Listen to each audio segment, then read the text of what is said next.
Hi, my name is Shuko Harada. I work at UAB. I came to US 30 years ago, actually, to Philadelphia. And then I moved to Alabama, Birmingham, Alabama, 2011, so which is going to be 10 years in summer.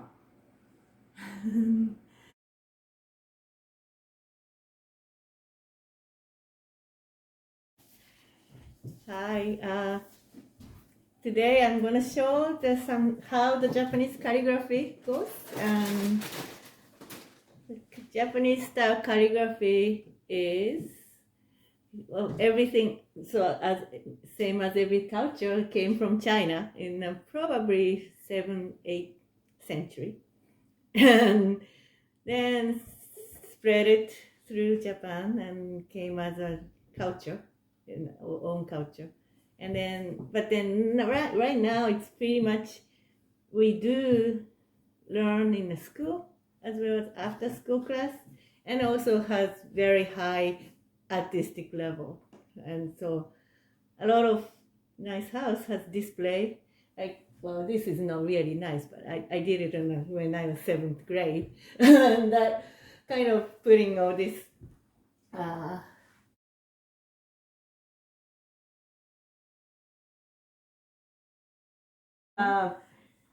after drawing on the paper, we put it in the mat background and then put it on the wall. Or you can do like this, put a different style of plate and then display it.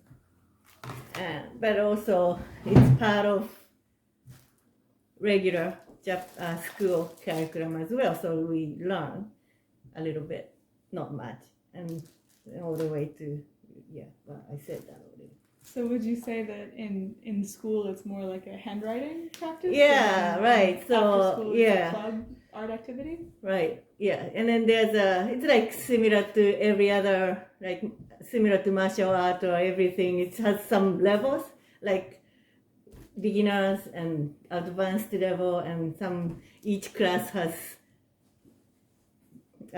advancement to show that kids can encourage to progress, and that's for after school.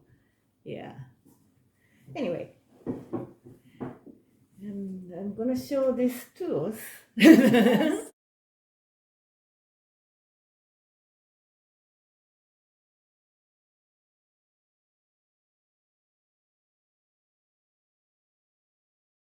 Brush to write, draw. There's different thickness. This is pretty much regular paper for the regular paper. There's a bigger one for big paper, and this is a little one. Little one is usually writes your name on the left side to show who wrote it, who did it. And then what do you call it? Ink. This is plastic, but its real one is stone. And then this is ink stick. You put the water and then you make it like this, and then that becomes ink.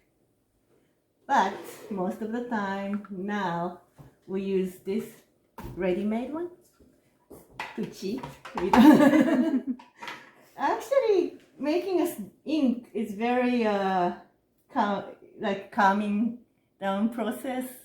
Before you do calligraphy, you really need it, but we do with some.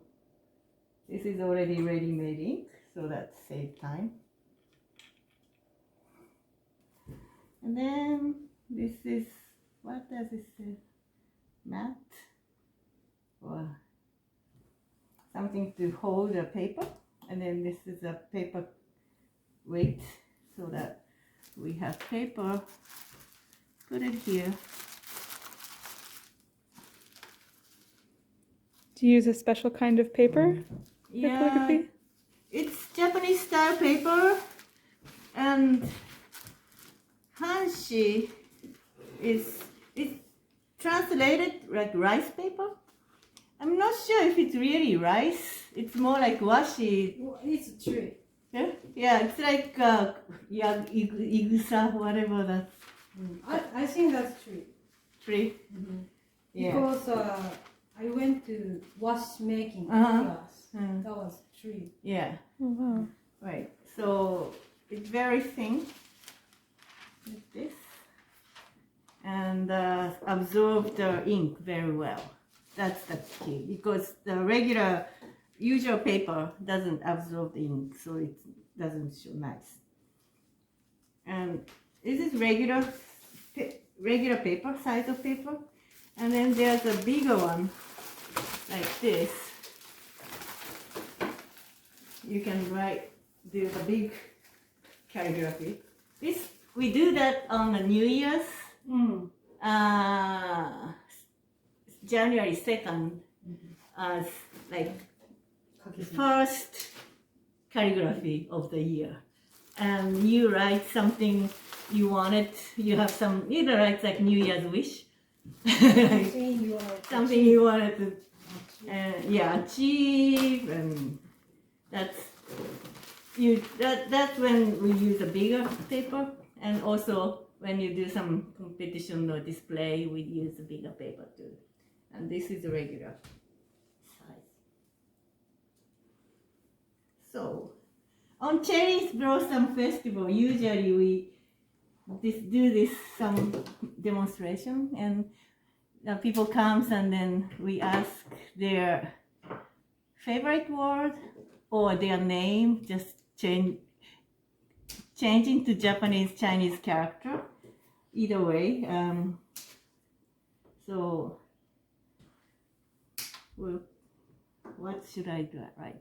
What are some of the most common favorite words that people... Sakura? Cherry blossom? Cherry. Yeah, that'd be a good place to start. Sakura. Yeah, okay. So you dip it here in this ink, and then it's too wet, so you kind of take a little bit off from on this higher area, and then make it nice. Not completely soaked. It's just kind of enough soaked, and then hold like this. Sakura just. Yeah.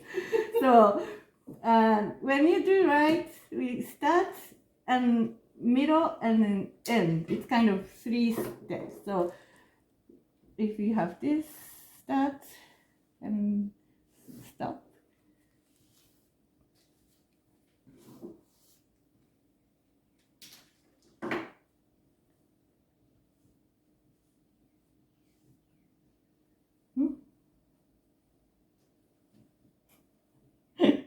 I have to make sure it's right. You know?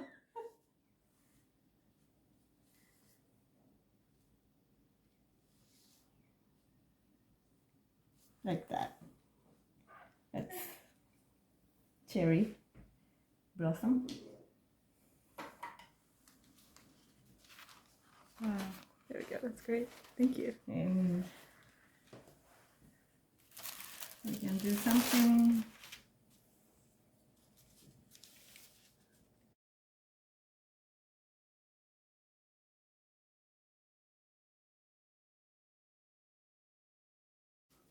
That's one word, but peace is heiwa, 2 words, so put this one first and here.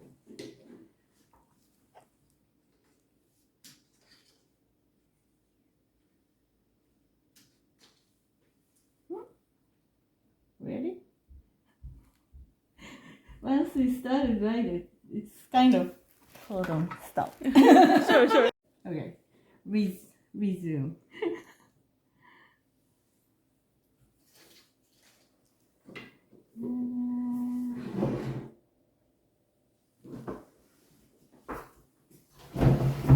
So sometimes it's easier to be able to look at the kanji. Yeah. Okay, that's good. So most of the phrase is stop like this.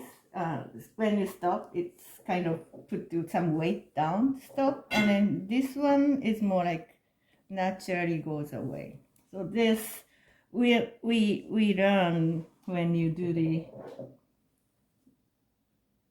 we learn at school how to write Chinese characters. So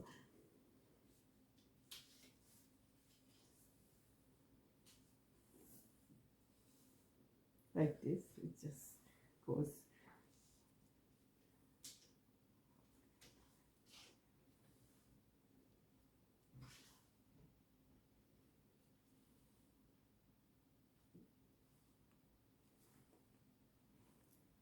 That's peace. And that's heiwa? Heiwa. Heiwa. Yeah, heiwa. Heiwa. Okay. Beautiful. So, So you'd say the order of the strokes Uh-huh. is very important, and then yeah, the order and pressure. everything is basically we supposed to know how to write. It's same as like when you learn alphabet, how to draw, right? Same for character. We know how to. Well, we should know which way to go. Sometimes a lot of time just try to just imitate a shape, but it's not. If you don't do the right order, it's kind of for us. It's kind of weird.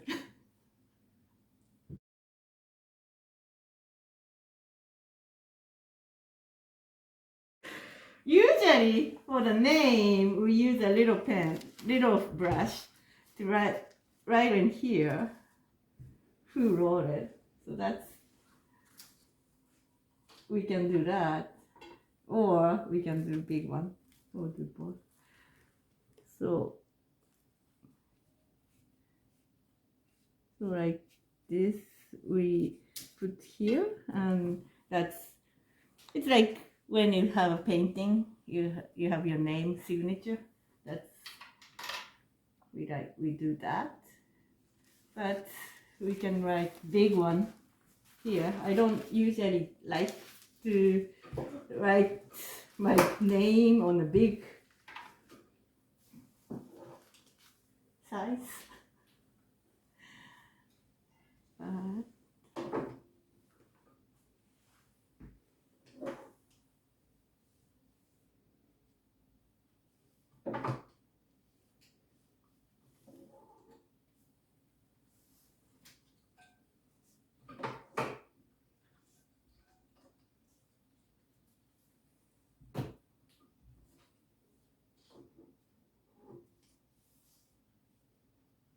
Okay, that.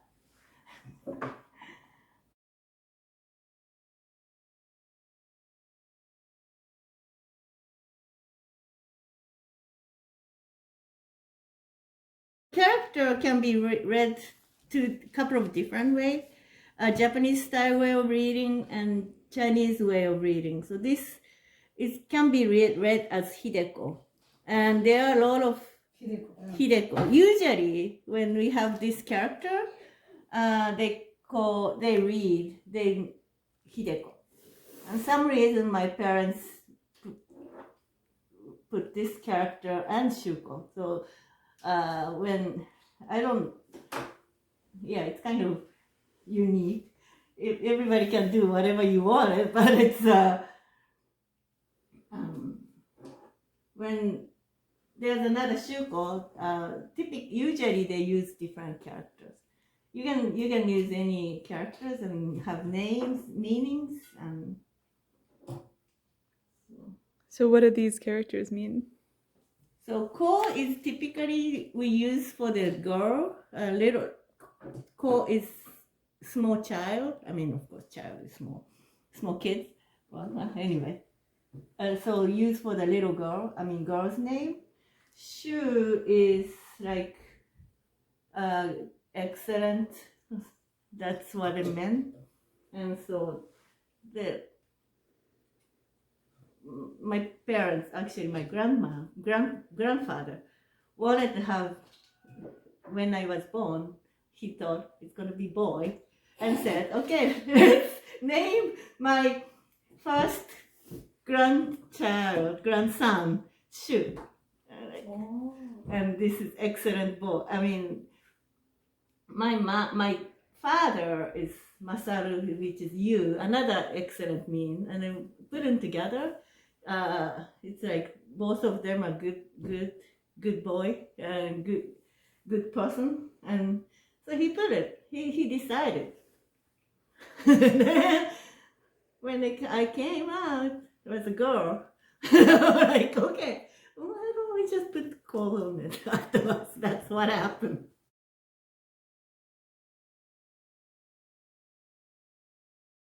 Harukaze. Oh, that sounds nice. Like Spring wind. Spring breeze. Breeze. Yeah. Haru. Like this.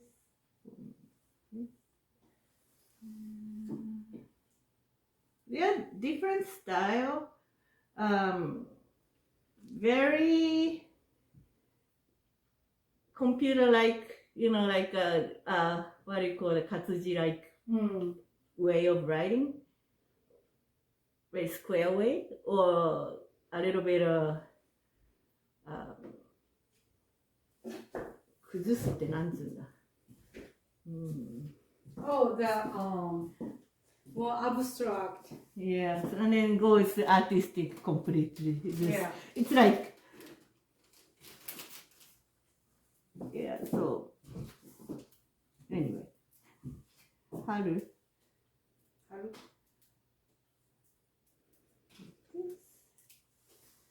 Wind, breeze.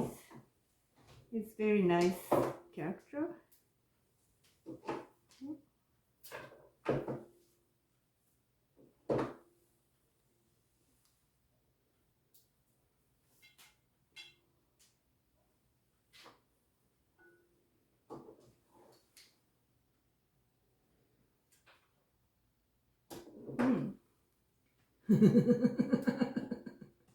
Okay.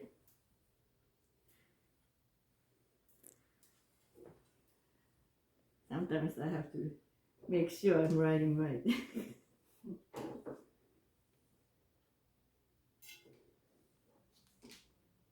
I think this is right.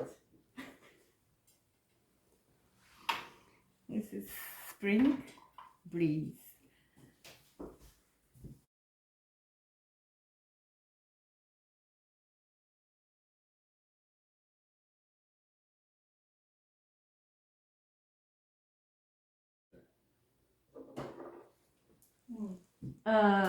So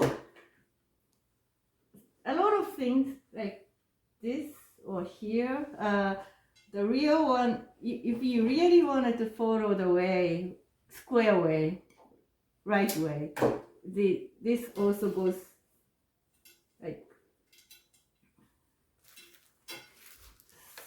so.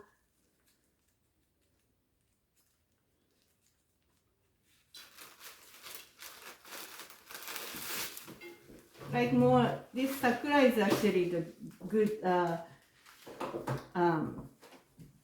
way to show. This, the left hand is tree, means tree, ki, and that's actually when you really square, really right way, you write.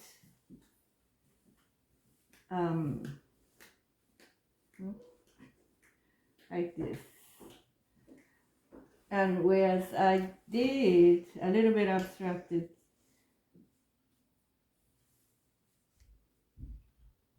here, instead of doing this too, like this.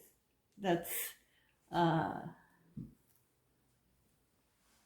then well, this side is pretty, I did the right way, so instead of these three things, you can do like this.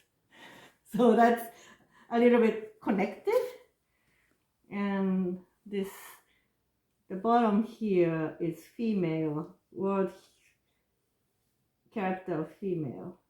That's also like a little bit. It's not completely square going one stroke to another, just connecting. That's a different style, right? Drawing. So would you say that's a personal touch? Yeah, personal touch, and also when you learn, they teach you how different way, and there's particular style. It's called kaisho, gyosho, sosho. So kaisho is very each stroke is accurate, to similar to when you see on a computer font, and then social is completely connected. You cannot even see what it's read, and gyosho is in between. So I like that in between. Do you do calligraphy often by yourself as a hobby, or? I don't do it much here. It's when we have cherry festival or a cultural festival, or somebody asks me to do some calligraphy for certain things. Like I did a calligraphy for the beer label. Or yakitori Kyoto. Like, well, there's no restaurant bar yet, but then the guy wanted to do the calligraphy for his to be restaurant name to be, like something like that. So make the logo. Yeah.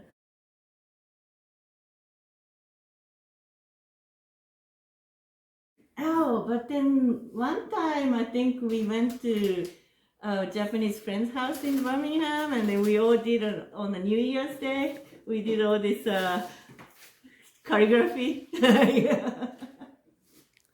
That was fun.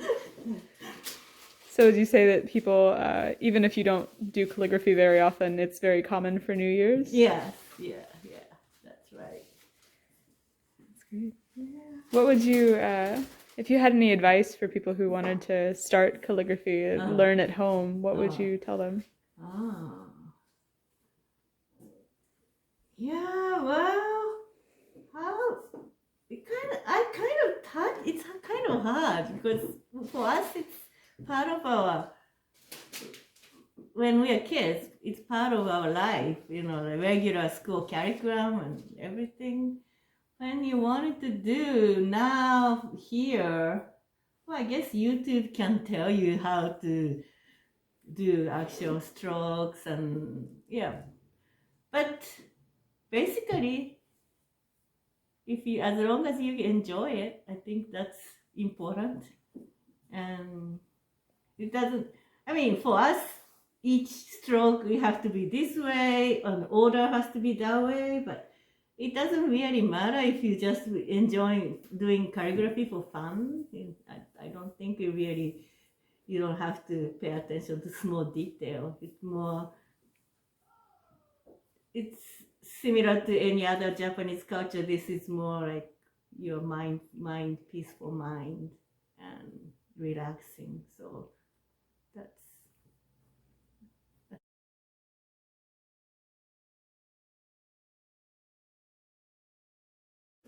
there's a red ink. A teacher fix your drawing. Okay, you should be doing this way, that way, and use red ink. But I don't think any other colors, red or white, and always paper is white. Yeah.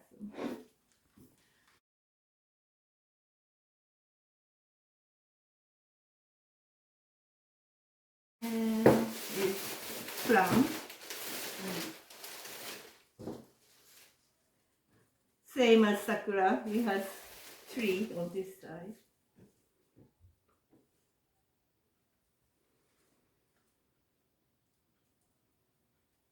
But this side is different.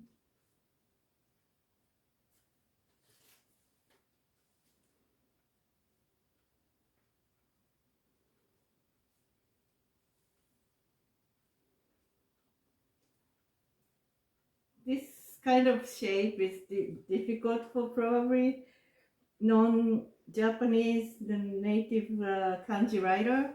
It's so you kind of hard to tell how this order goes. Yes, this is like every or every.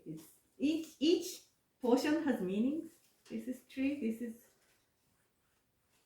毎日だからそうだね。every or all, and that character is a little weird.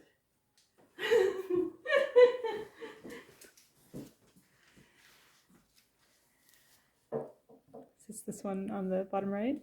So? Yeah, this side is this right side is every day, every all or that kind of meaning, and tree on every. I don't know why that comes from ume.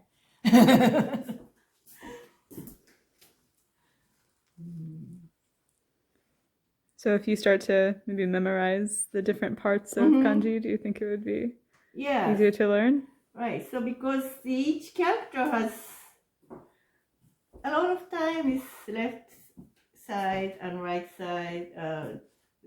Where all the fish has all this fish. Each fish name has fish on the left side, and right side has some different patterns.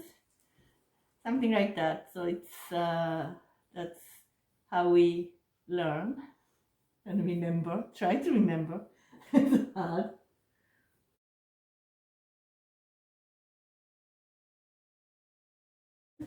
Well, I started calligraphy probably 3rd grade, and that's as an extra curriculum school class, and maybe once a week going to the school. And actually I did it, I liked it and learned it till maybe high school, so it's like 6, 7, 8, 9, 10, 11th grade or something, probably. It's going every once a week, going there and practicing, and so this is part of the calligraphy I did when I was 7th grade. I found it in my parents' home in Japan and brought it. It looks nice. I don't know why I picked this word, but maybe some teacher told me to do it. But this is like holy God. I wasn't really religious, but anyway. So that's I did it. Probably this was for competition. When we do competition, we do our calligraphy and then mount it on this and then display it.